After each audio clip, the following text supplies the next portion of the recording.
자존감이 생기려면 이기적일 필요도 있어요. 착하게 살아야지, 양보하고 살아야지. 영상 보는 지금 이 순간만큼은 그 생각 버리시길 권해드립니다. 이걸 버리면 내 스스로 깎아먹는 자괴감부터 남이 나를 비난할 때 느끼는 불쾌감까지 종결시킬 수가 있습니다. 감정만 변화하는 게 아닙니다. 하고 싶었지만 시간 때문에, 약속 때문에, 일 때문에 하지 못했던 소중한 목표를 시작할 수 있는 변화의 시작점이 될 겁니다. 먼저는요, 자존감을 얻은 서영이 이야기를 들려드리고 싶습니다. 서영이는 평범한 사무직 직장인인데요. 좀 개성 있는 면이 있다면 줄무늬 옷을 좋아하는 정도입니다. 동료나 직장 상사하고도요, 트러블도 없고 일도 잘해요. 관계도 좋아. 그래서 인생은 서영이처럼 살아야지. 이런 소리가 항상 나와요. 근데 서영이한테는 말 못할 비밀이 한 가지가 있었는데요. 주변 사람의 가벼운 말에도 지나치게 신경을 쓰고 다 들어주고요.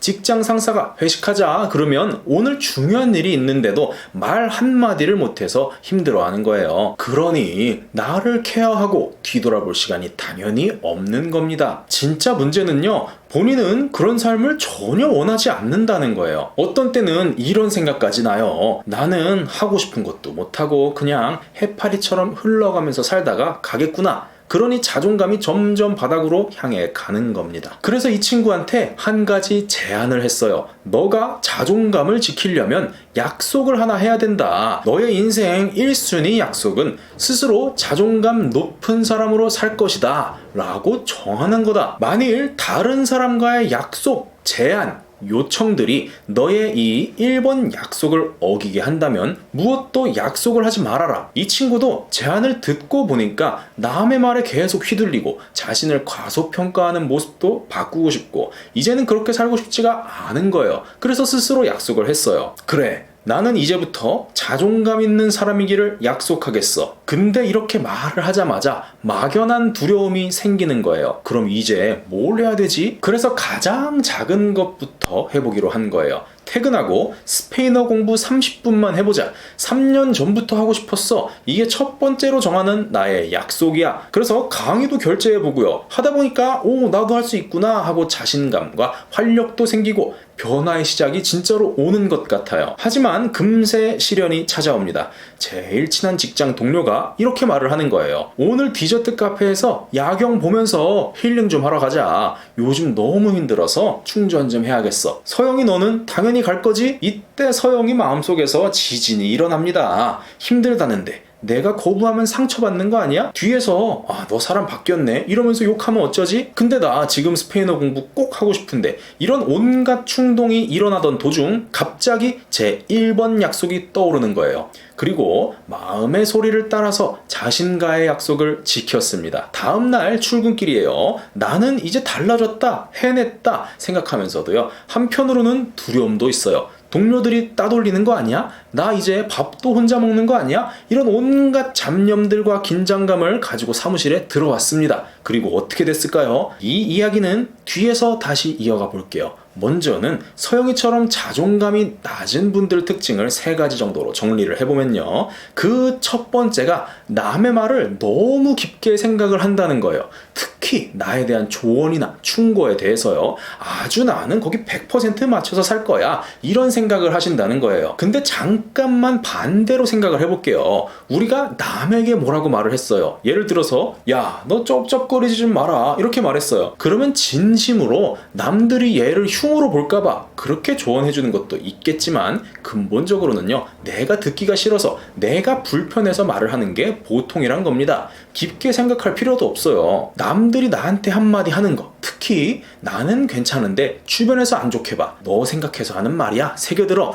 이런 반협박식 충고는 그냥 넘겨버리는 게 좋습니다. 자기가 불편하다고는 양심상 말을 못하겠으니까요, 남 핑계를 대는 겁니다. 솔직하게 말하는 사람만 배려를 해주면 돼요. 그런 사람이 진짜 내 편입니다. 구체적으로 나는 이런 게 불쾌해, 나는 이런 게 불편해, 이렇게 직접 표현하는 것들만 좀 신경을 쓰면 되는 거예요. 여러분, 관계라는 거는요 1대1입니다. 너가 누구한테 잘 보일까, 너가 누구한테 흉보일까 걱정하는 거, 이런 건요 좀 도를 지나치는 겁니다. 자꾸 이런 내용에 현혹이 되다 보면요 점점 나 자신이 없어져 버리는 거예요. 그러면 이런 의문이 자연히 들어요. 나 혼자 편하자고 남의 말 그냥 무시하고 살라는 거냐, 나는 그게 양심상 안 된다, 이 질문이 있는 분은 책임의 소지를 보시면 됩니다. 아무리 나를 위해서 해준 말이더라도요, 문제는 상대가 현실적인 책임을 질 수가 없다는 겁니다. 누가요 이런 식으로 조언을 했어요. 너 회식 자꾸 빠지면 커리어 유지가 어려워. 내가 다 겪어봐서 알아. 이거 진짜일 수 있어요. 근데 회식 다 참여하면 그분이요 커리어 보장해줄 수 있냐는 겁니다. 결국 미래에 책임지는 건요 나밖에 없어요. 설령 책임을 진다 라고 말하는 사람이 있어요. 이런 사람일지라도요 나중에 난처해지면 다 도망갑니다. 상대방 조언이 진짜로 필요하다고 내가 판단이 되면, 혹은 주변에서요 여러 사람들이 비슷한 말을 하면요, 그땐 정말 적극적으로 따르고 하면 되는 거고요. 내 판단에 아닌 것 같으면 그냥 이쪽 귀로 들어온 거 반대쪽으로 빼면 됩니다. 또 이런 질문도 있을 거라고 생각해요. 이건 제가 실제로 정말 많이 들어본 거예요. 형님, 사람 사이에서 이득을 얻으려면요 그런 거 맞춰주면서 사는 거 아닌가요? 그래야 나중에 결정적일 때 나를 선택하는 거 아닌가요? 근데 이것도요 같이 한번 생각을 해볼게요. 누가요 이득을 가지고 딜을 해요. 수익을 나눠 가지기 위해서 어떤 제안을 한다고 할 때요, 애초에 이런 논의라는 건요 서로 힘의 균형이 맞을 때 생기는 겁니다. 이 사람하고 균형이 맞을 때, 이땐 잘 보이면 당연히 좋죠. 근데 누가 봐도 내가 아래에 위치했어요. 따라다니고 배우는 입장에서 현실적인 이득을 말하고 제안을 받는다? 이건 말이 안 된다는 겁니다. 물론 평상시에 밥 좀 사주고 뭐 잘해줄 수는 있죠. 근데 여기 이익이란 게 중간에 끼게 되면요 최소한 자기랑 급이 맞는다고 생각을 하거나 더 능력 있는 사람을 찾아가게 돼 있습니다. 그거 잘 보인다고 뭐 대단한 거 안 생긴다는 거예요. 무슨 말을 하는지 눈치가 좋은 분은 벌써 아실 거예요. 남의 말 때문에 내 행동, 성격, 가치관 그렇게 가볍게 바꾸지 말라는 겁니다. 내 판단에 합리적인 것만 취하면 된다는 거예요. 왜냐면 결국 다 내가 책임지기 때문입니다. 자존감 낮은 사람 두 번째 특징은 나를 너무 과소평가한다는 겁니다. 내가 실제로 부족한 면을 인정하는 건요 문제가 전혀 아닙니다. 오히려 자기 객관화가 잘 되고 있는 거예요. 하지만 그게 말로 튀어나오면 그때부터는 과소평가가 맞습니다. 나는 바보야, 나는 못해, 나는 재능 없어, 이걸요 속으로 생각하는 건 괜찮지만 말로 하지는 말라는 겁니다. 뭔가가 생각 속에만 있을 때는요 그건 확정이 된 게 아니에요. 다 그런 생각하고 삽니다. 근데요 내가 그걸 말로 해버리면요 이제는 못을 박아서 고정을 시켜버린 겁니다. 액자 걸려고요 못 한 번 박으면 그거 다음 이사 갈 때까지 안 빼잖아요. 절대 말로 뱉지 마세요. 오히려 반대로 말을 해야 됩니다. 만약에 누가 이렇게 말했어요. 야, 너는 맞춤법도 못 맞추냐? 너 국어 시간마다 취침했냐? 오늘 이렇게 혼나고 왔어요. 근데 어떤 분은 친구 만나가지고 나는 맞춤법도 못하는 멍청한 인간이야, 이런 걸 푸념이랍시고 말하는 사람들이 많다는 겁니다. 이걸 절대 하지 말라는 겁니다. 그냥 집에 가서요 혼자 찔찔 짜더라도 말로 이걸 꺼낼 때는 이렇게 하세요. 나는 맞춤법 잘할 수 있어, 실수한 것뿐이야, 공부하면 돼, 이렇게 말을 꺼내보라는 겁니다. 그러면요 나는 잘할 수 있는 사람으로 못을 박은 거예요. 그때 실질적인 행동이 일어납니다. 과소평가라는 건요 꼭 남하고의 관계에서만 일어나지 않습니다. 나 혼자 있을 때도요 스스로에게 대충 하는 사람들이 있어요. 혼자 밥 먹을 땐 그냥 뭐 이상한 불량식품이나 먹고요, 친구 만나면 실장님 참치초밥 세트 이런 거 막 사줘요. 주말에는 집안 개판인데요 누구 놀러오면 아주 모델하우스가 따로 없어요. 무슨 주인님을 맞이하는 겁니까? 그렇게 겉으로 잘 꾸미고 잘 관리된 척해도 몇 달만 사람하고 알고 지내면요 다 간파하고 파악을 해요. 얘가 풍족해 보이고 싶구나, 얘가 청결해 보이고 싶구나, 다 안다는 겁니다. 참치 세트가 먹고 싶으면요 혼자서 시켜서 먹어보세요. 일부러라도 해보라는 겁니다. 친구랑 먹던 실장님 세트 이런 거 말고요 VIP 비즈니스 세트 제일 비싼 거 이런 거 혼자 시켜 먹어보란 겁니다. 이런 경험 하나하나가 모여서 내 스스로를 보는 인식을 높여주는 겁니다. 돈치를 하라는 게 아니라요 나만을 위한 행동을 해보라는 겁니다. 자존감 낮은 세 번째 특징은요 나와의 약속에 허술하다는 겁니다. 다른 사람과의 약속을 잘 지키는 건 정말 매우 중요한 겁니다. 남들이 기억 못하는 사소한 거 하나조차 지킬 때 신뢰라는 게 생기는 거예요. 근데 내가 하기로 정한 거,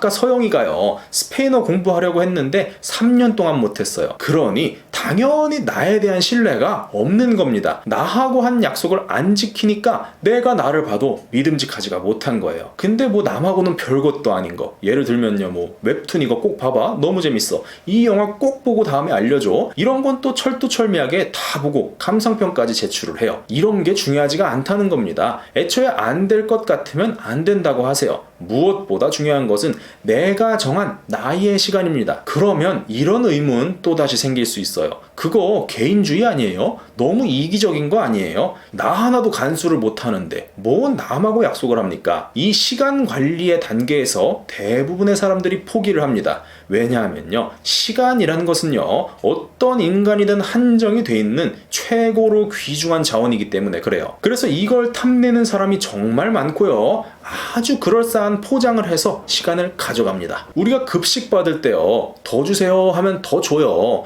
근데 소세지는 절대 더 안 주고 딱 3개만 주잖아요. 시간이 그런 겁니다. 근데 누군가는요, 아무리 생각해도 3개로는 성에 안 차요. 그래서 구슬려서 남의 걸 뺏어 먹는 겁니다. 이때 내 소세지 3개 잘 아껴서 배분해서 맛있게 먹겠다는데 그거 방해하는 사람이 있다면요, 적극적으로 방어를 하라는 거예요. 만약에요, 내 걸 꼭 먹어야겠다는 그런 사람이 있어요. 그때는 이 비용을 치르게 하면 됩니다. 이 활동을 비즈니스라고 부르잖아요. 이 시간에 대한 약속만큼 중요한 것이 내 가치에 대한 약속입니다. 나는 나 자신에 대해서 가치 있게 보겠다라고 지금 약속을 해보세요.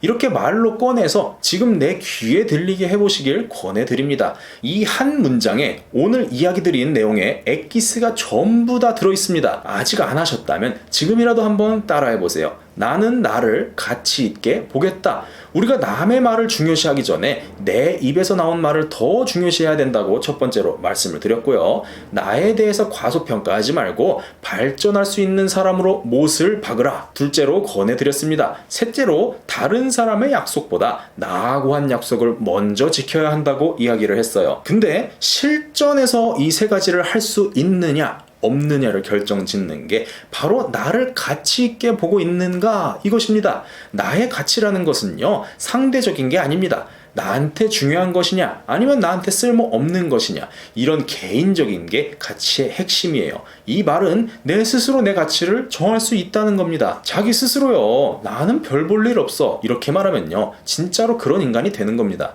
근데요, 아무런 근거가 없어도 나는 가치 있고 최고야, 멋져, 미인이야, 잘생겼어 이렇게 말할 수만 있다면 진짜로 그런 사람이 되는 거예요. 이건 완전히 개인적인 겁니다. 처음엔 말을 꺼내는 게 어렵지 한번 떼면 1시간 내내도 할 수 있어요. 우리 머릿속에 있는 거, 생각으로 가지고 있는 건요, 그냥 상상일 뿐이에요. 현실에 존재하지 않는 겁니다. 근데 이걸 말로 하면요, 소리라는 모습으로 세상에 처음 나타나는 겁니다. 만일 어디 써서 적었어요. 그럼 이제부터는요, 세상에 글씨라는 형태를 가지고 나타나는 거예요. 혀 한 번, 손 한 번 끄적이면 되는 쉬운 일인데 이게 한 번, 2번 현실에 등장을 하기 시작하면 그게 눈덩이가 굴러가듯이 성장을 한다는 겁니다. 다들 많이 보셨잖아요. 말 한마디 잘못하면 그게 이상하게 꼬여서 인생 나락가기도 하고요. 말 하나 잘해가지고 사람 살릴 수도 있어요. 쓰는 거, 이거 사인 하나 잘못해서 망하는 사람도 많고요. 내 생각 쓰는 거 하나 잘해서요, 셰익스피어 같은 전설적 작가가 되기도 하는 거예요. 여러분도 지금 꺼낸 말 한마디가 자신을 어떻게 변화시킬지, 어떤 인물이 될지 그 잠재력은 아무도 모르는 겁니다. 이제 처음에 소개드린 서영이 이야기의 결말을 말씀드리겠습니다.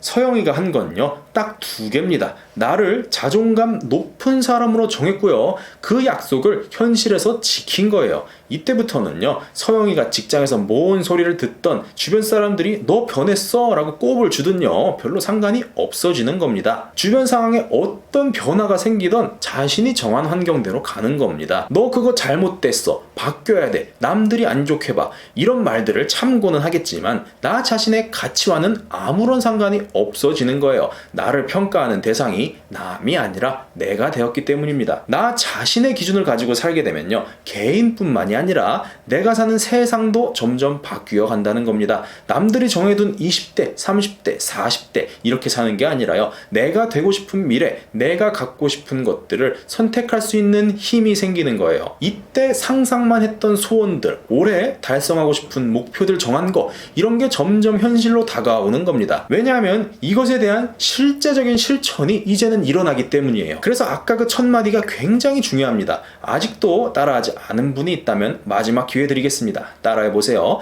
나는 나를 가치 있게 보겠다.